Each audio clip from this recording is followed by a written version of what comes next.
Hey YouTube, what is good? This week I'll be showing you one of the images of the shoot we've had with Hannelore and a Lily. So it's a pretty basic setup, nothing too crazy. It's just, let me just switch on my screen tablet. So it's just an image shot with two softboxes and yeah, that's it. So we got on the right side, we've got an octa, a deep octa from 1 meter, and then behind me here we have an indirect octabank from 1 meter 50. Both are from Elinchrome, and this one, the octa, is feathered in front of her with the lowest part at the height of the eyes, and this one is just way up high. So what I did is I measured first for this one, which was measured at f8. And then this one is just used as a fill light to fill up some shadows to make everything a bit more softer. Now, if we're talking about editing, it will be the first time I'm editing these images. So let's just go through them together and see what we can come up with as a final result. Now, it's not a crazy shot. It's just like model, flower, and soft light. In the background we have some curtains hanging. Just bought them in a Home Depot, pretty cheap, but it's more than enough to just fill out this shot. So what I'm gonna be doing is first play around with some settings in the Capture One. So let's first disable the nodes I just did. So let's do this. First things first, I'm gonna reduce the contrast a bit, because it's best to start editing an image with not a lot of contrast in it and introduce contrast at the final stage to make sure that all the imperfections are not emphasized but are pulled out of the image. So what I'm gonna be doing is reducing the contrast, lift up the shadows a tiny bit, reduce the highlights a bit, because we want to make sure that when we hit exposure warning, nothing is becoming red to give us a notification like, hey, this is blown out or this is underexposed a lot. So we want to start with an image that has the most detail in it. So lift up my shadows a bit. There we go. Clarity a tiny bit, not too much. And that will be it as a starting point. Now, white balance is always a question. What white balance do you start with? I shot this image in an automatic mode, but if I tap on the white shirt she's putting on, I don't like the vibe in it. I like to have my images a little bit more warmer, so that's why I've chosen to keep it the way it was shot, which was a little bit on the warm side. Now, when this is done, I can zoom in and I can make sure that I don't need to do anything else. Just looking at it. Color wise, what we can do is go to the color tab, and then down below we have the color editor, which is split up in basic, advanced, and skin tone. Now if we go to skin tone, what we can do is pick a color which is like a mid-tone color, and with this color we can tell it to make everything a little bit more unified. But you can see that all the colors are changing and we're introducing some overexposure. So I'm gonna remove this back to the way it was. I'm gonna make it a little bit more brighter. Play around with the saturation. Like nothing too crazy. Somewhere around there. So the goal is to get a monochromatic vibe in the image, so that just one color dominates and that the flowers pop out a bit more than the way they are popping out now. So when I play around with the hue, I'm changing or I'm shifting the colors of the image. So I can desaturate it, saturate it, and as you can see, it pulls out the other colors pretty nicely except for the flower. Now, we want to keep it as even as possible, so that's it. Now, there is one way I can go about it, and that is to introduce, let's do this, the color balance, and I can already tone the image the way I want to go. So what I can do is decide what color I want my shadows to be, what color I want my midtones to be and what color I want my highlights to be. But that's more of a final stage. So I'm gonna do that in Photoshop probably. So what I'm gonna be doing now is exporting this image straight into Photoshop. So I'm gonna tag my preset Photoshop.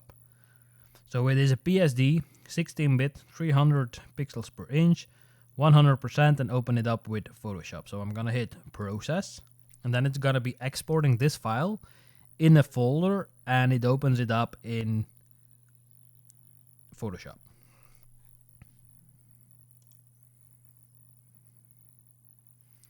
So once we have the image opened, you can see that my display is a little bit different than yours. Don't worry about it, it's all the same.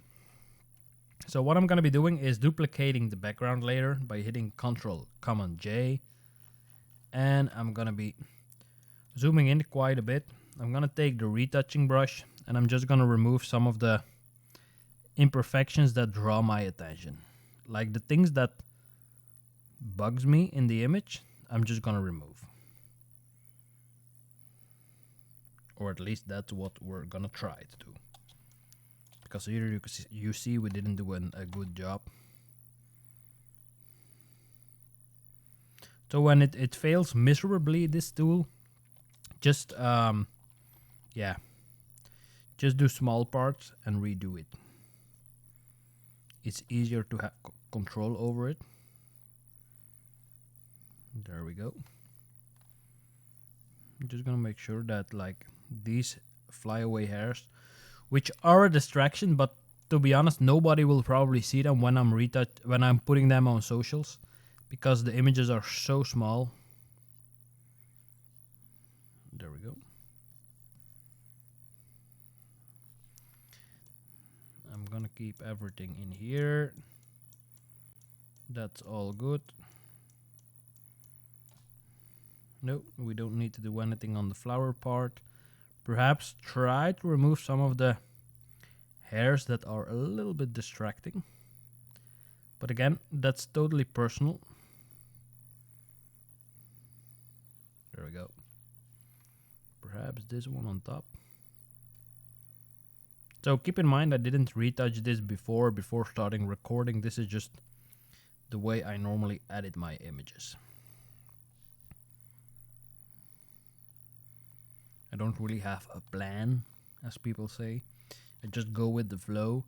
So this is this step. Now, another thing we can do is frequency separation, or we can do dodging and burning.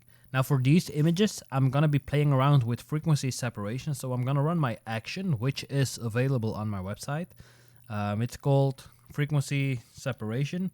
So I'm gonna run it by hitting Shift F6 on my computer. Now this is set with a median. The radius I'm gonna put in is the amount I need to soften all the texture in it. And just keep in mind, the lower this number, the more you will remove texture when painting. The higher this number will be, the less texture you will affect. So, like for instance, 10 for these kind of images are mostly okay.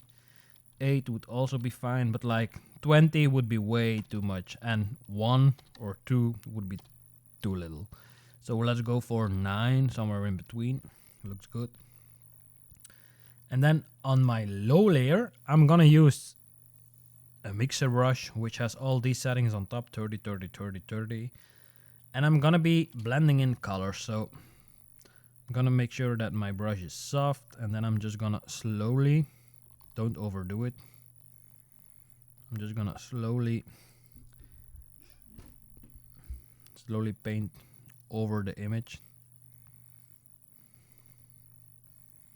And make sure to take your time when you're doing this, because the last thing you want is like smoothing everything out too much so that the model looks like a totally different person. So we're not blurring the image, we're just smoothing it out, the transitions between colors. There we go. And if we then just see before, after, you can see that we just smoothened out a little bit the image. There we go. Now, it works as well with fabric. Like if you go like, oh no, I got too much wrinkles in my fabric, you can just paint over it with a mixer brush, and that should already remove quite a lot from the image. Now, again, I'm not gonna remove everything. It doesn't bug me that much.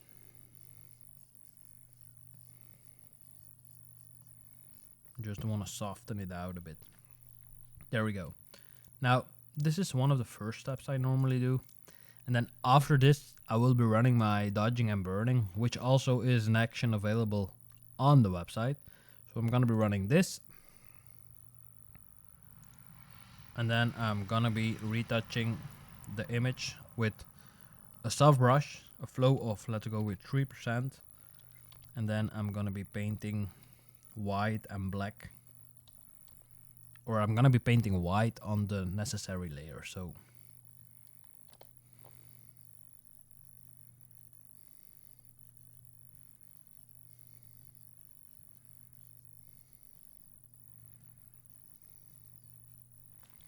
and this is just like the more boring part, so I'm not gonna bug you too much with it.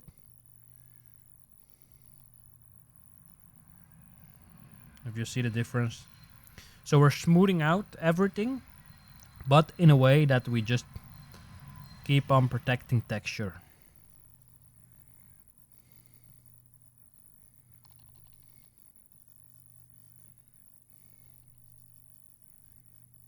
So I'm just slowly gonna build up.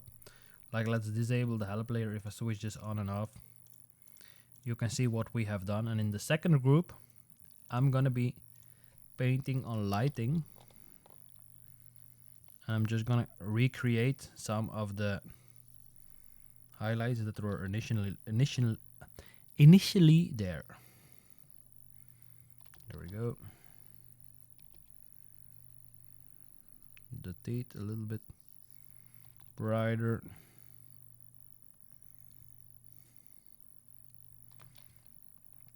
Switch to darken, make the eyebrows a little bit darker.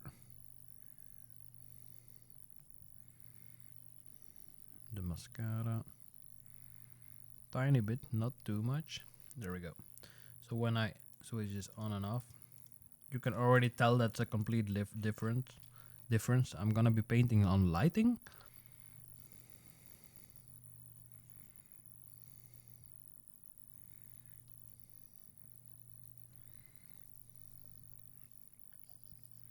So what I'm doing now is just trying to smooth out everything, and when I see things that are not okay, I can still go into the other steps of the process and just try to fix it. Since we're working non-destructive, that's why we like to work non-destructive, because this way we still have some nice control over everything, and we can go back if needed.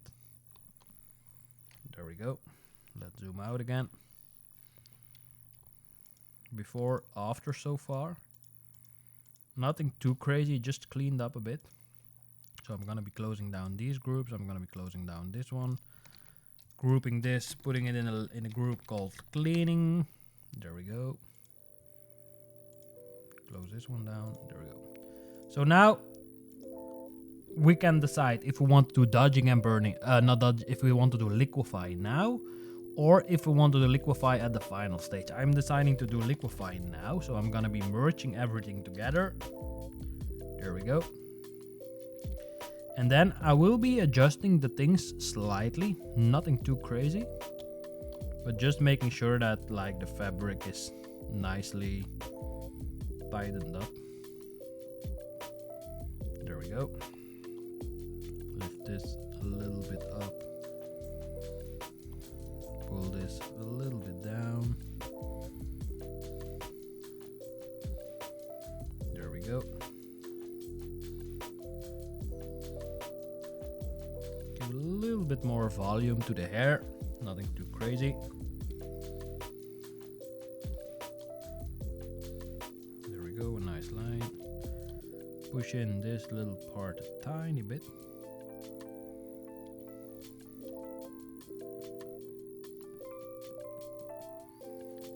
Let's zoom out.